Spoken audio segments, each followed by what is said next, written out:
if the biggest change in money happened so slowly that most people never saw it? The name dollar here in the US has remained the same, but underneath, something changed. And once you see it, quite frankly, you cannot unsee it.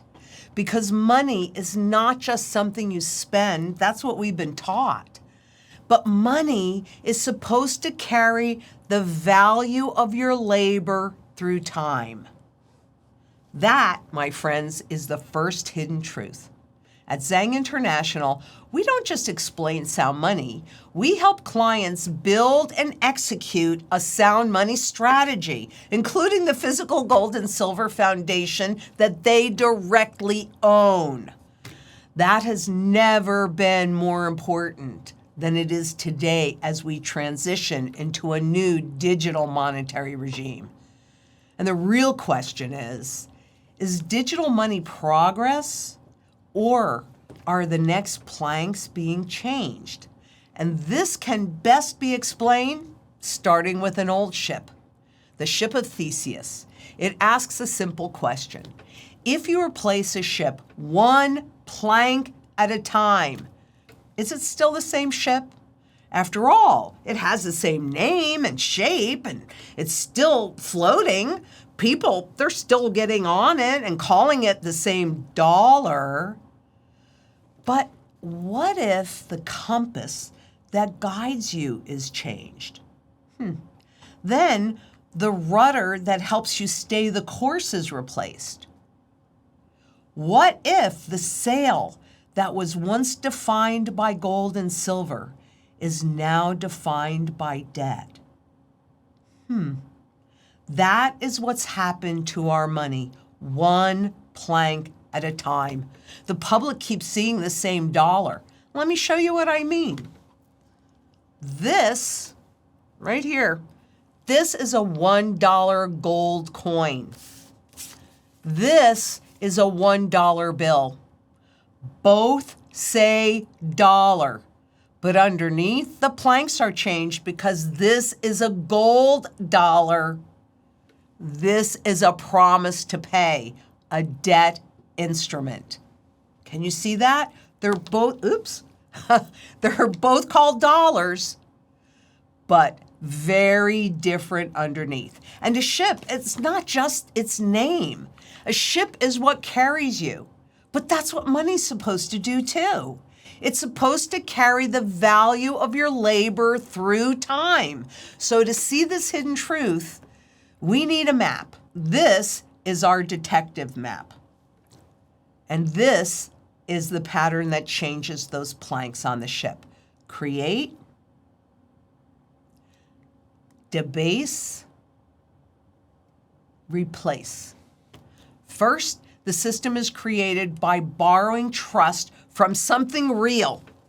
Gold, silver, something scarce, something that's in demand, and something that no central bank can print or create out of thin air. Then, we need a more flexible substitute. And that's introduced. Paper, notes, deposits, digital balances. At first, it looks like progress.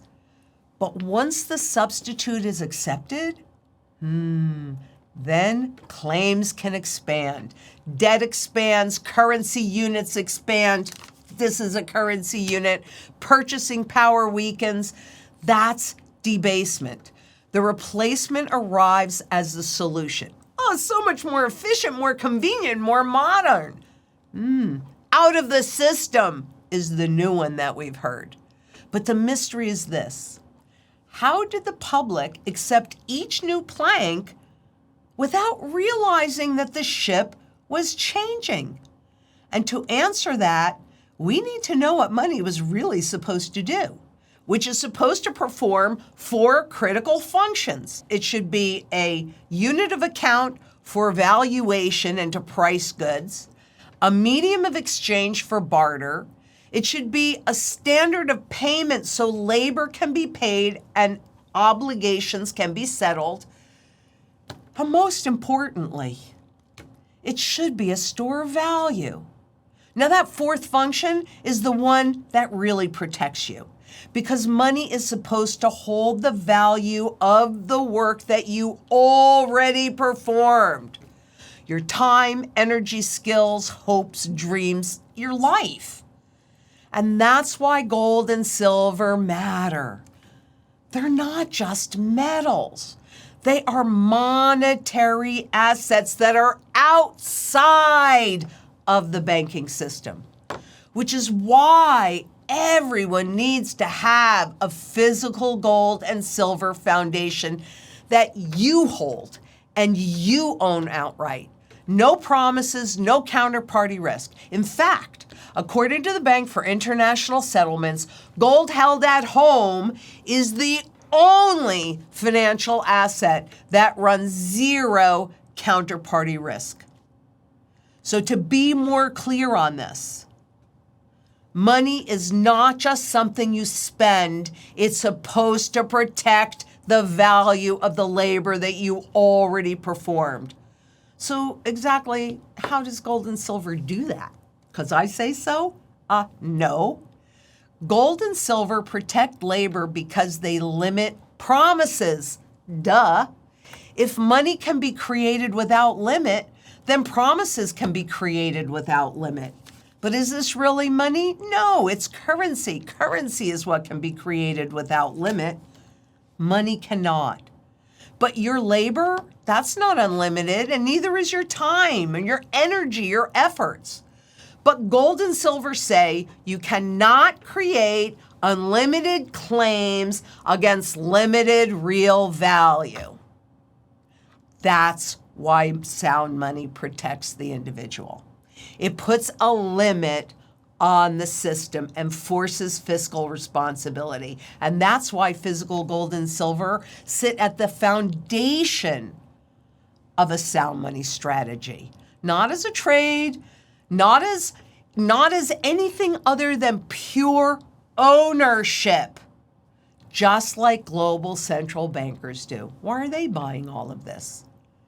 But this is where my daddy's words really ring most true, because he'd always say to me, do what I say and not what I do.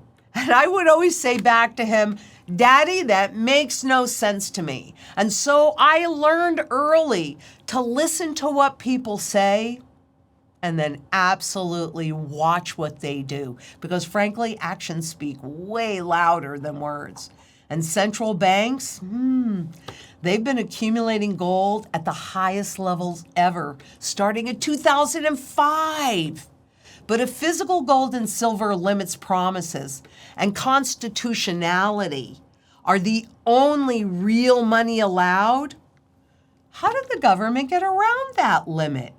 They led the public to believe that the substitutes that they created looked and were like the real thing. And so we see the first shift from ownership to promises. Now look closely. A gold coin is the asset. A gold certificate is a claim on the asset. A Federal Reserve note is a promise to pay. To the public, they'll look the same. They all carried the familiar markings. They all said dollars. And in this particular case, they all said $20. And so at the cash register, they all spent the same. But underneath, they're not the same. One is an asset, one is a claim on that asset, and one is a debt instrument. That's the substitution. The public saw the same word, dollar, and for 20 years, they spent exactly the same. But the substance underneath had changed. This is the ship of Theseus in your wallet. Same name, different plank. Now, I want you to look closely at the words. Federal Reserve Note. Because a note is not an asset. It's a promise. It's a debt instrument. And that is very, very different from a gold coin, which is actually the asset itself. You hold it, you own it outright. But a note, that depends on the system honoring the promise. Now, that may work for a while. It can even work for a long time. It may work so well that people forget that there ever was a difference. But the difference is still there. And once people become comfortable holding claims instead of the asset itself, well, that next plank, that is just so much easier to replace. But I want you to understand this. A dollar can still be called a dollar even after it changes from an asset to a claim to a debt and next to programmable money. Let's take a look so that we can understand a very uncomfortable truth about most paychecks today. Because most people think that they are paid in money. But today, people, it's a debt-based currency. Bank deposits, Federal Reserve notes, digital balances. They work and they're certainly convenient. You can pay your bills, you can settle transactions. But functioning is not the same thing as storing value. And access is not the same thing as ownership. If your labor is paid in debt-based currency, then the value of your labor is being measured in someone else's promise. That's a hidden truth, because money is supposed to protect your labor. Debt money depends on confidence, liquidity, and access. And when access changes, guess what? Your relationship to your labor changes. That's why understanding the pattern, it's only the first step. Owning the foundation is the next plank. I'm so lucky to have had my Uncle Al, who showed me how a normal person could hold thousands and thousands of ounces of gold legally, while most people believed that they couldn't hold more than 5 ounces. No moment shows this better than what happened in 1971. Because here's where the hidden truth becomes very clear. The American public could no longer convert dollars into gold, but foreign governments could still do that. So throughout the 50s and the 60s, they did exactly that. They brought dollars back to the US and asked for their gold. But by 1960, the promises had exceeded the collateral. There were way more claims against U.S. gold than gold available to satisfy those claims. So just like we did in 33, the system had 2 choices: honor the promise or change the rules. Guess what they did? Because in 1971, President Nixon changed the rules. The last official link between the dollar and gold were broken. The anchor was removed. But the public had to accept this new currency as if it were the same money, because they lost the right to convert dollars into gold in 33. So Nixon had to reassure the American people, your dollar will be worth just as much tomorrow as it is today. Their job is to lie. And I remember this because I was there. Now, I was young. I didn't understand what I was seeing, just like I didn't really understand the full impact of what Uncle Al had in those floor safes that he showed me. But this is how monetary transitions happen. The rules change, and while the public is told the money is still the same, it's not. Because when the promise can no longer be honored, the system does not admit failure. It redefines the promise. So what was left after the gold anchor was gone? Well, after the gold link was broken, the dollar still performed 3 out of those 4 functions. It could still be a unit of account, a tool of barter for trading, and a standard of payment. So the ship still floated, and the truth was hidden. they don't want you to ask, well, what about that store of value function? Look at this. Did you remember that? Did you remember that? No, you didn't, because it's been so long. Commerce continued, paychecks continued, markets continued. But the fourth function, that plank, was changed. That store of value, gone. And that's the function that protects your labor. So yeah, the dollar was still called a dollar, and it kind of appeared to work because it performed those three functions, but it no longer carried labor in the same way. Arguably, the most important plank was lost: your ability to maintain the value of your work. It is so important that you understand that a system can function while it fails you slowly. That's that 2% central bank inflation target. Now, when we go back, that whole pattern becomes even more visible. Here, we'll see the whole pattern. Create. You've got the Federal Reserve with that flexible money. Debase. Well, we know inflation has, and all of the money printing has robbed you of all of the purchasing power, the value of your labor. And then the substitute, and that expands. Debt grows, claims grow, purchasing power weakens, and this is introduced as a savior. But let me tell you, is this a savior? I don't know, because it moves us further and further away from sound money. I want you to understand that replacement does not begin after the old system fails. It begins while the old system still appears to work.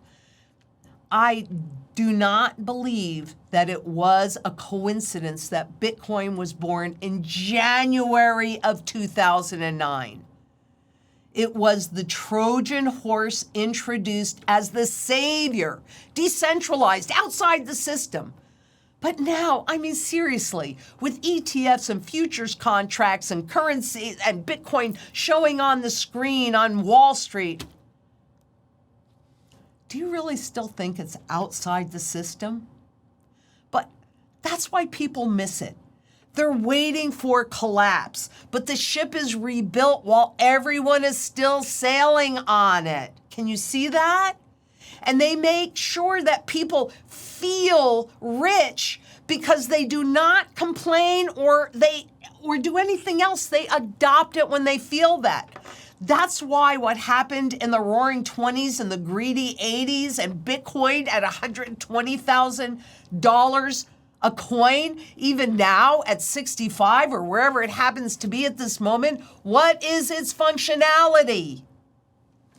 A Trojan horse to get you comfortable in the digital system and get adoption. And if you think that that's the only history, look at today's new planks.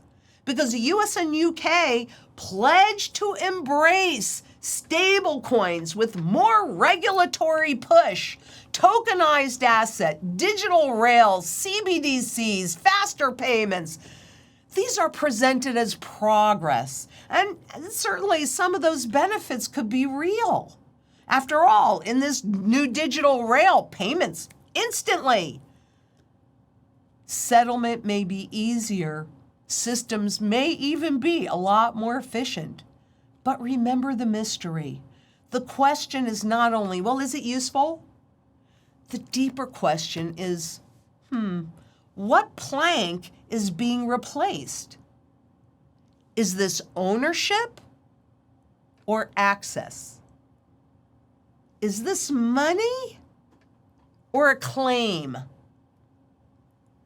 Is this the next plank or progress?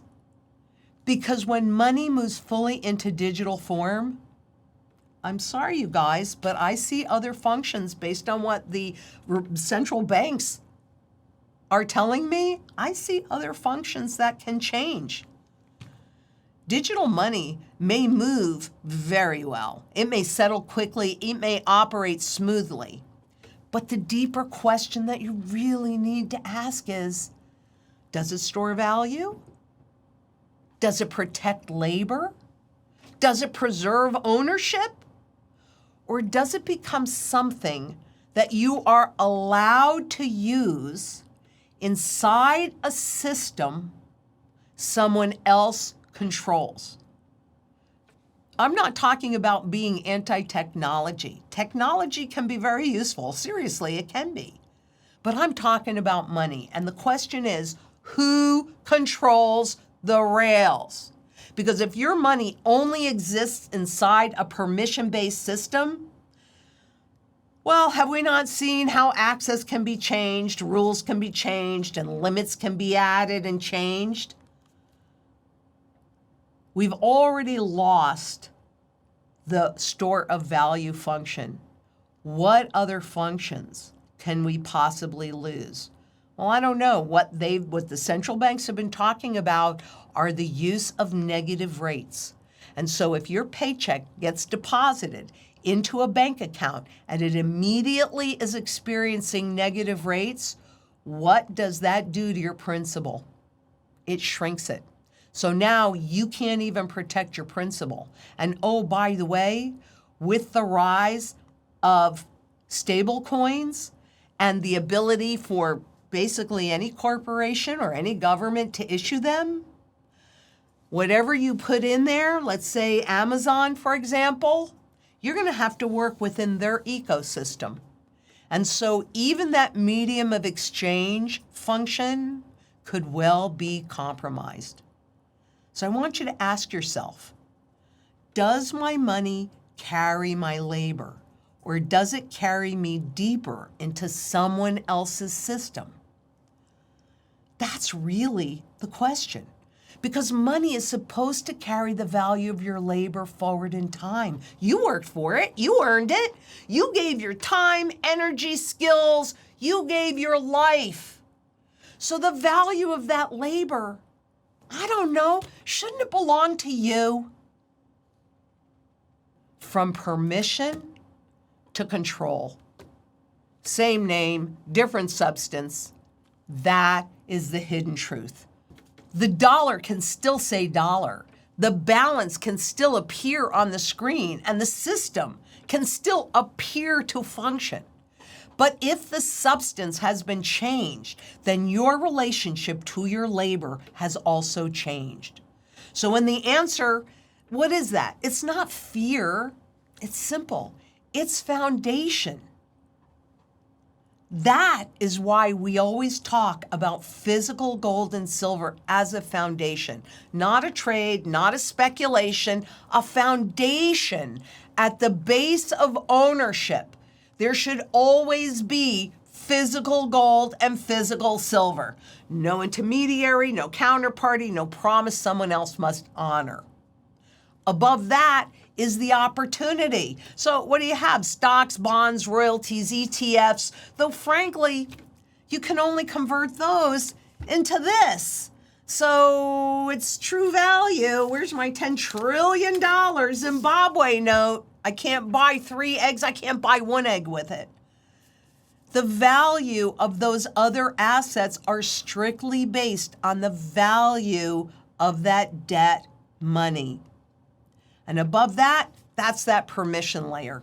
Banks, brokerages, payment rails, digital system.